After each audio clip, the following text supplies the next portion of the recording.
Neville Goddard, all things exist, presented by wisdom untold. All that you behold, though it appears without, it is within, in your imagination, of which this world of mortality is but a shadow. The world of imagination is infinite and eternal, whereas the world of generation is finite and temporary. In that eternal world, the permanent realities of everything exist. Their reflections are here, cast in a glass called nature. The oak is cut down by the axe, and the lamb falls by the knife. But their eternal forms exist forever and are renewed by the seed of contemplative thought. The permanent realities of an extinct bird, animal, or fish live. They can be resurrected and externalized by the seed of your contemplative thought, for everything lives within you. This world of generation, I call the world of Caesar, should not be neglected, as it is an important aspect of reality, even though it is only a shadow. Scripture urges us to revise, to forgive and change our thoughts, thereby changing the conditions of our life. This is how it is done. A friend recently wrote saying, 3 weeks ago, a friend called saying he was afraid he was going to be fired. I instantly revised his call. Hearing his voice bubbling with excitement, he told me how he had been praised for his work, and I felt the thrill of rejoicing with him. Today, he came to my office and said the very words I heard in my imagination. This morning, while dressing, I was thinking about an ad I was working on which carried the name of a very prominent man in San Francisco. As I ran the ad through my mind, I said to myself, I want to put the word Mr. before his name. I did it, and it felt right. I made a mental note to do it when I arrived at the office and promptly dropped the thought. That afternoon, the man called, asking that I insert Mr. before his name, not in the ad, but in a radio commercial where his name was used. Then my friend added this thought. I stand in awe at the operation of this law. You asked about the little pig I saw. He was small, but fat, and the way I am stuffing him today, in no time at all, he will be so large he will fill this room. For those who are not familiar with this symbol, the pig is the symbol of Christ, the power and wisdom of God. Every time you exercise your imagination lovingly on behalf of another or yourself, you are feeding Jesus Christ. My friend is stuffing his pig because every moment of time he is alert and putting this law into practice. Now, lady wrote saying, I found myself looking at an enormous building at the edge of a vast body of water where your classes were held. A man at my side asked, how do the students get to the classes? Pointing to another student who was walking on the water towards her destination, I answered, that's how it is done. Unwilling to accept my answer, the man said, but how do you do it? And I confessed, I have placed stones just below the water. Then the scene changed, and I am with a friend who said, I am pregnant. Shocked because I knew she had no husband, I asked, by whom? And before she could answer, I awoke. 3 nights later, I found myself in a very large building containing a theater where you were the one actor who was playing every part. As you assumed the role of the blind man, I realized there was no one to lead you, so I ran to help. As we walked, we came upon a young boy sound asleep. Then you said, I told him to meditate, and he has fallen asleep again. The scene changed, and I am viewing paper decorations hanging above a door. I reached up to pull them down when an enormous wind caught me, and I felt as though I was borne in the arms of a very strong man, and awoke saying, I love thee, O Lord. This marvelous series of dreams revealed much. This lady admitted crossing the water while walking on a solid foundation. Now the Bible is a parable from beginning to end, and water is the symbol of its psychological truth. The literal interpretation of a parable is solid as a rock. When the meaning behind the parable is discovered, the stone is rolled away and the water found. However, if a little solid reality in this world is desired while playing with this psychological truth, it becomes stepping stone below the water. Loving what is heard is not enough. One must be willing to go all out and walk on the water. Instead, feeling she must be practical, as she was living in a world of reality where rent must be paid, food bought, and clothes purchased. She is unable to walk by faith at the present time. Let me give you a definition that came to me concerning the word faith. Faith is the subjective appropriation of an objective hope. When my friend revised the first telephone conversation, he subjectively appropriated what he hoped would objectify for his friend. He remained faithful to his imaginal act, and confirmation came. Do as my friend does, and you will experience the glorious sensation of walking on the water in your mystical world. In my own case, I was pulled by a wonderful goose, the symbol of the Holy Spirit. Having lassoed him with a silver chain, the symbol of knowledge, he propelled me over this fabulous water. This is he who will lead you into all things, as recorded in the 14th chapter of the book of John. The lady saw the protean man when she saw me playing all the parts. As the dreamer of the dream, she's been impregnated by the one she spoke to when she awoke, saying, I love thee, O Lord. Mary did not know the name of the one who impregnated her, yet it was the same Lord, the same I am.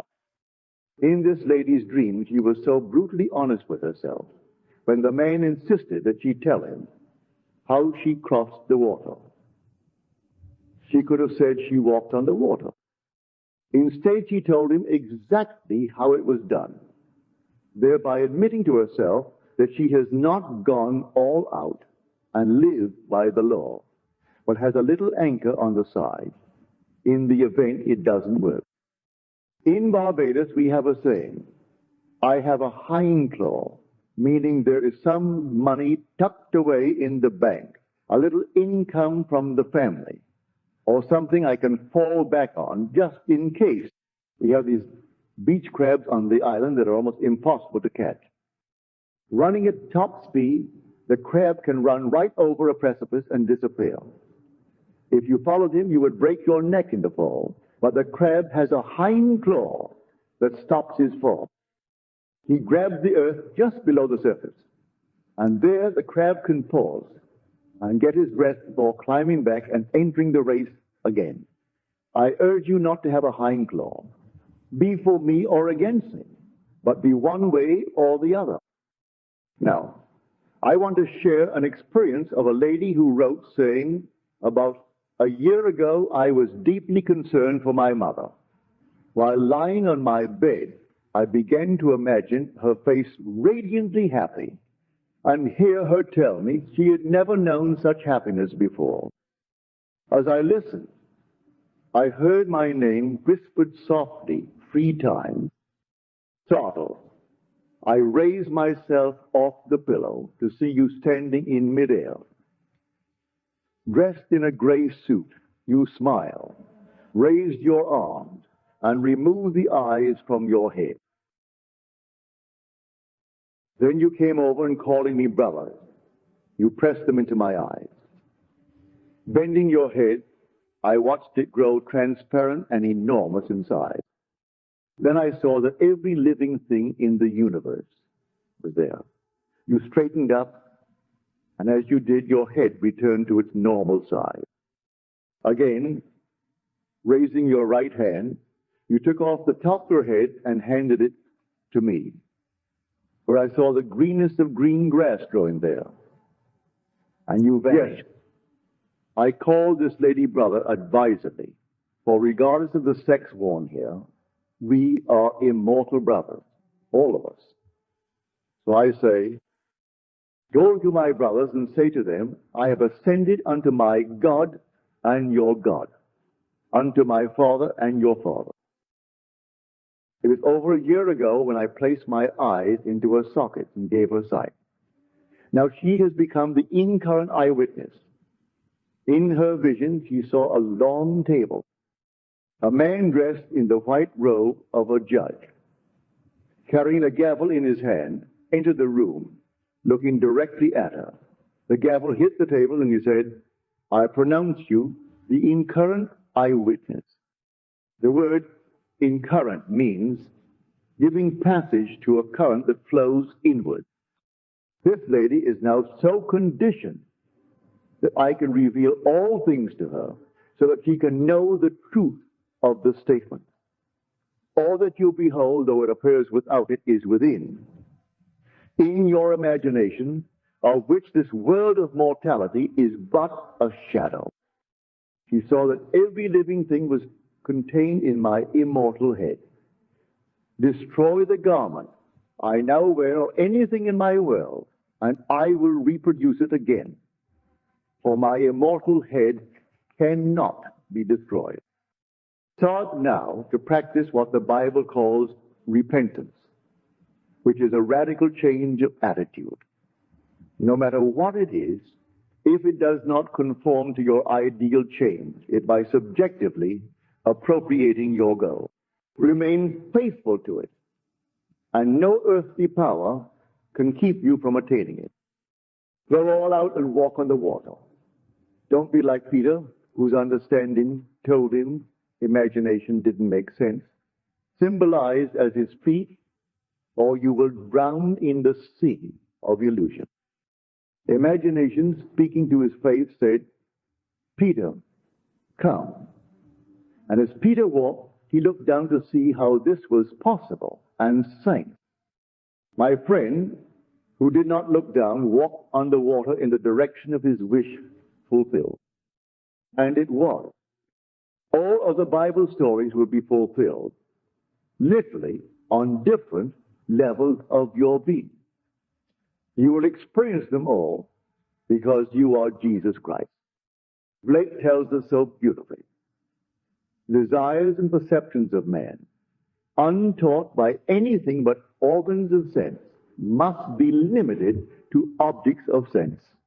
Therefore, God becomes man, that man may become God. If you only knew what your organs of sense reveal, you would never perceive anything beyond them.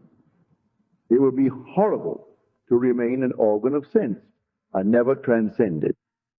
But God brought creation with him when he became humanity, and you are here to awaken to that fact. If God did not become you, you would be an animated body, limited to all that your sense organs would reveal. But having become you, God is awakening and will give you desires and their fulfillments far beyond the wildest dreams of those who are still limited to the organs of sense. When Blake said, all that you behold, though it appears without, it is within you, he meant it. Being an incurrent eyewitness, like my friend, Blake saw God's mystery of salvation clearly. I urge you to exercise your divine right by using your imagination.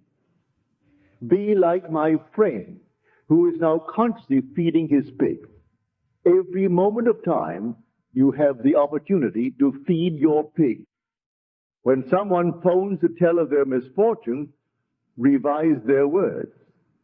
Go about your business of creation on the inside, and do not do a thing on the outside. Use your imagination and let your words come into being. All things are possible to you because you are all imagination, and imagination creates reality. Knowing what you want, imagine you have it.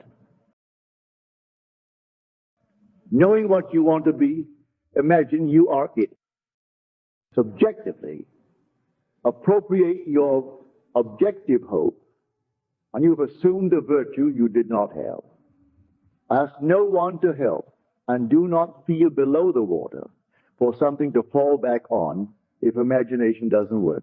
Instead, learn to count on your true self, who is Jesus Christ. Jesus, your own wonderful human imagination, is your hope of glory, and there is no other Christ. Defined as God's power and wisdom, imagination is in travail until Christ is formed in you. On that day, your history will be changed from BC to AD, and every year thereafter will be the year of the Lord. Having been formed in you, Christ is born, and the words of Isaiah become yours. For to you a child is born, and a son is given.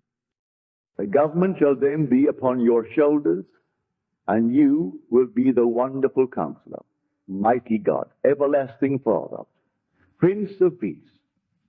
And of your reign there shall be no end. Start now to look upon the great mystery of creation as the subjective appropriation of your objective hope. Dwell upon my words. Put them into practice, and you will experience their fulfillment. For all things exist within you. Now let us go into the silence